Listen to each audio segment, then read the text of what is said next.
and in the domestic market we are recovering that full fuel increase, so we believe we can recover the carbon tax as well. If it was on international, we wouldn't. We'd be very worried about it. We also announced the $3.50 increase because we're also subject to the European trading scheme, which comes in also this year, and that's a $3.50 per sector increase on applicable sectors into Europe. That we've also increased the airfares on, and we're also the only airline in the world that's subject to 3 regimes, because we're also subject to the New Zealand regime, which is going to have a carbon tax on it. Now, our view has been the same as the IATA view, that our preference would have been a worldwide system, so that it was a sectorial approach per sector, and that all of the airlines in IATA would have preferred a system that would apply to all airlines, so you don't have distortions associated with it, and the complexity of managing a huge amount of different types of schemes with the different requirements on them. That would have been our preference. We're also undertaking a huge amount of activity to reduce our carbon footprint, because along with our CO2 reductions, we can reduce fuel costs. And as I mentioned, our fuel bill in the first half of the year is $2.2 billion. It's gone up by $450 million. We have every incentive to reduce our fuel costs anyway, and we will be doing a range of activities to reduce that cost. And there are a number of things that we intend to do. First is the continued rollout of efficient aircraft.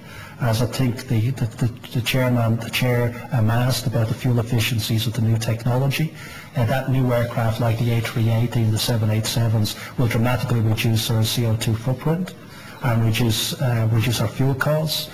We are starting the first Australian airline to operate a sustainable aviation fuel flight, and we're doing this in March. We believe that there's a huge opportunity to create sustainable aviation fuels here in Australia.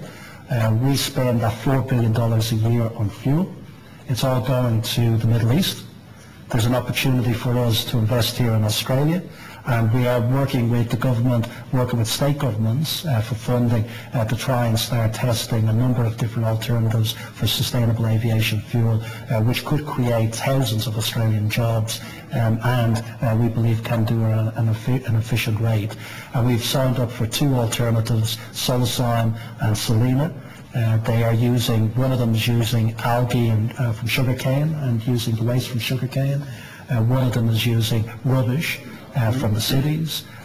We're also trying some other alternatives, because we believe no one source will produce the fuel that we need. And I think it's a great news story. Sounds like a direct action plan to me. Yeah, it's a great story for Australia if we can get this up and running and going. And then of course we've been spending a lot of time on reducing our weight on the aircraft and using sophisticated new tools like satellite navigation to improve the flight paths into airports. And I think there's going to be one big debate going forward about the trade-off between CO2 pollution and noise pollution, because there's certainly a way of us reducing CO2 pollution by using standard flight paths into various airports, but of course increases the noise pollution over an individual constituency. And I think that's a worthwhile debate for us having gone forward, because there's a real opportunity for us to reduce fuel costs and CO2 costs with the use of the satellite navigation systems that we're employing at the moment. So it's something that we don't take. It's something that we don't take lightly. It's something that we need to invest in. But we have the biggest incentive you could imagine. If your fuel bill increases by 450 million in half a year, you don't need any other incentive to reduce your fuel costs. All right. Okay.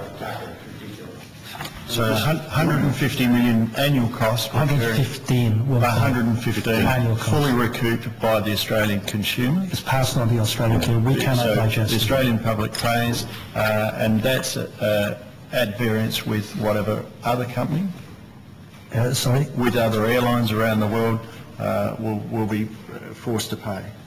So it only applies to domestic, so it doesn't only applies to domestic travel, so it doesn't apply to international. No CO2 international. You made that very clear, Mr. Joyce. Right, we have thank to you. follow it up because we are mindful of the time. The Centre of Vets has been waiting. You don't want to talk about carbon tax. All right. I'm happy to, Senator Evans, but if you want to waste your colleagues' valuable time on happy to questions ask that were questions to my answered that leader. you didn't like the answer, tough, all right? There's nothing in it for you for the That was a Adelaide. very good answer, and very helpful. Move on. Shows the cost of living will increase and that a direct action plan would work. So a very good answer. But Fantastic. Chair, unlike some of my colleagues, I'm happy being a senator. I'm not auditioning to try to be a CFO of a airline.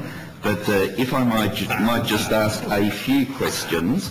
And first of all, Mr. Paul Sheehan had an article in today's Sydney Morning Herald. I don't know if it's been drawn to your attention, but it tells us that a business class airfare on the website, Sydney to London, was $7,547, whereas with Emirates it was $3,757, which is a pretty stark difference. And without going into all the reasons why that is that an indication of the sort of competition that Qantas is facing on its international routes? Absolutely, Senator. I think it's a good example. We know that the Qantas brand does demand a premium, but that premium has limits, and that the premium that we have both domestically and internationally is something that we think is very valuable. It's something that we nurture. It's something that's the reason why we're investing in new product and new technology. But the fact is that we mentioned before, Emirates have their labour costs are 15% of their total costs, as an example. Ours are 25%. That 10% difference on a $16 billion business is $1.6 billion. That is a huge difference. We also have a difference, as Bruce pointed out, in depreciation, because they have accelerated depreciation over their assets. And they also have other advantages given where they are and where they're located. They don't pay any taxes, corporation tax, payroll taxes. So all of those make a huge difference and mean that Qantas has to compete with those type of airfares. I should say that I think there's another carrier on the economy side that just came out with a $650 airfare to the UK. So we're competing with extremely low airfares, and because of the economic situation in the European market, with the economy suffering and the impact that that's having on travel, we are seeing very aggressive airfares out there in the marketplace, with people filling up their capacity, because airlines have a lot of fixed overheads, a lot of fixed costs that are in place, and incentivise carriers to go out there with very attractive airfares to fill up them and get some revenue for them, and that's what we're experiencing at the moment. I think at the last hearing, Mr. Joyce, you indicated to us that the commentary by one of the unions about doing a slow bake on Qantas was having a huge impact in relation to forward bookings. I understand that the author of the slow bake comment and his union have now come to an arrangement with Qantas. Has that been fully finalised as yet? It has, Senator. So through the Fair Work Australia process, when we went into arbitration, both parties then had constructive dialogue in that process and reached an agreement before Christmas, which has just been ratified by Fair Work Australia. So when are you building the new hangar? We're not building. This is a deal we could have done 9 months ago. This is a deal we could have done a long time ago, and all of those conditions and requests were dropped when we signed the deal.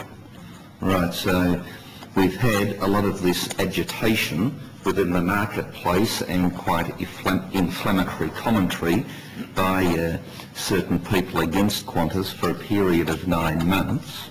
And what you're saying is that largely through the Fair Work process, Qantas has ended up with what was on the table to the union 9 months ago. Yes, the important part, as you know, Senator, we were always concerned about was the so-called additional job security conditions that the unions were asking for, which were restrictions around building hangars for aircraft that are not going to need heavy maintenance for a long time and may never be economic to do them here in Australia, conditions around how we would maintain our fleet, and locking in outdated work practices that are changing, because the regulator is changing those practices.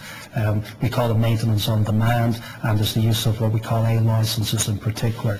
The company now can get on and manage the business the way it needs to manage the business to bring in those changes and get the benefits of the new technology. And all of those restrictions that were being asked for have been dropped and are not in the new agreement. And how long does this agreement last for? It's a 3-year agreement, so it will, at 31st of December 2015, I believe, is when it will expire. There's, many Australians were clearly inconvenienced, not only by the threat of stoppages and actual stoppages, but then also by Qantas's lockout and subsequent grounding of the fleet, or grounding of the fleet, I suppose technically before the lockout took place. But all of that, you're saying, took place over a 9-month period, when at the end of it all, that which Qantas had on the table was the deal struck with your negotiations in Fair Work Australia. Yeah, that deal would have been doable, as I said, Senator, 9 months previously, because our biggest concern, we always said we would have a fair and equitable pay arrangement, and this did include a 3% pay increase for the engineers for every year over the period, plus backdated money associated with it. That was always going to be what we were going to pay. So this was never a dispute over, as we said at the time, the pay. This was a dispute over job security claims, which we would have said anti-job security claims. They would have restricted this company to an environment where it couldn't be flexible and adapt, and it would have endangered jobs, and that's why we had to stand. I cannot mention, Senator, you just mentioned, the implications for our customers. Again, I would emphasise, there were 70,000 customers before the grounding. There were over 90,000 customers affected by the grounding. We've been working diligently at building back and apologising to those customers, both before and after. But the biggest thing that was causing us the problem, that we were hearing continuously that was causing the Qantas brand problems, was the unreliability of Qantas. We were in a position where, I think I mentioned to you in the last Senate committee, we had a 40% drop in premium traffic on our East Coast services, 20% drop in Canberra, 14% drop on the Perth East Coast market. It was costing us that 15-20 million a week, and it was getting worse. What happened after the grounding? Well, it's great to see the business market unbelievably support Qantas. We started seeing immediate, rapid return of that business community. The business community was saying we were thankful to Qantas to bring back certainty. And if you actually look at our on-time performance, in the 3 months before the grounding, Virgin beat us on on-time performance in those 3 months, the only 3 months of the year. But since the grounding in November, December and January, Qantas is back in the lead, the most reliable carrier, the best on-time performance and the lowest levels of cancellations. And we've seen the business market respond dramatically to that and come back to Qantas. And for our flexible airfares, we're seeing double-digit growth on last year at the moment. And our market research shows that for our Platinum and Gold frequent flyers, they are unbelievably supportive of what we did, because it brought certainty back to Qantas's operations, and that engagement has been fantastic. And I personally have received a huge amount of calls from corporate CEOs around Australia saying it was absolutely the right thing to do, and showing the support for what Qantas did, and the fact that brought certainty back for the business community, which is great. And so in short, your forward bookings have increased substantially to where you were when you were before the committee last time. Absolutely, Senator. And some of the corporate accounts that have come up for renewal, that would have been difficult if we were in a period of slow bake, as one of the union leaders put it, where I would have said as a high risk we wouldn't have renewed them. We've renewed those contracts at the end of last year, and we even obtained some contracts we didn't think we were going to get because of that support from the business community, because they believed that this brought certainty to Qantas's operations, and it was absolutely the right thing. So not only are we back to where we were before it, I think our brand for those core frequent flyers is a lot stronger than it was before this. Last time round you were being vilified as a rogue employer for having used the provisions of the Fair Work Act, and it's interesting to note that the person that made that highly inflammatory commentary, Senator Bob Brown, is nowhere to be seen. When the real hard work is done without TV cameras, Senator Brown is never to be seen. But that aside, are you aware of any other employers that have taken similar action to yourself in relation to lockouts, which would indicate that if you are a rogue employer, then there must be a lot of other rogue employers out there in the marketplace? I think there are, Senator. I don't know the